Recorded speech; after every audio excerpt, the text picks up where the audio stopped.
তো গাইস চলে যাচ্ছি আন্দামান তোমাদের সঙ্গে। আন্দামানে গিয়ে অনেক দেখার আছে, অনেক কিছু দেখার আছে, অনেক ঘোরার আছে। তোমরা অনেকে হয়তো কেউ ইচ্ছা করে তোমাদের হয়তো আসতে আন্দামান। এখানে প্রচুর শব্দ, কথা বলতে পারছি না। আন্দামানে গিয়ে কথা হবে, চলো বাই।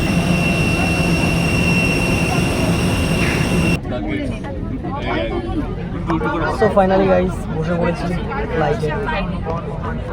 15 মিনিট পরেই ফ্লাইট ছাড়বে। বন্ধুরা ভিউটা দেখো বন্ধুরা, সত্যি মাথা নষ্ট করা ভিউ। এত সুন্দর লাগছিল না, মনে হচ্ছিল যে প্লেনটা দাঁড়িয়ে আছে এক জায়গায়। মেঘের উপরে সূর্যের আলো পড়াতে মনে হচ্ছে জমির উপরে কত পাথর উঁচু হয়ে আছে।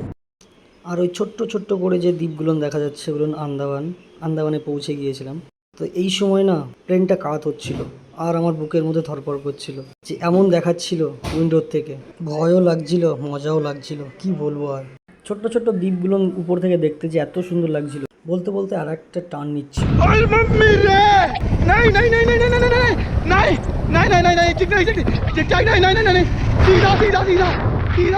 এত পরিমাণে বড় টান নিয়েছিল এটা, আমি তো ভয়ই পেয়ে গেছিলাম। এয়ারপোর্ট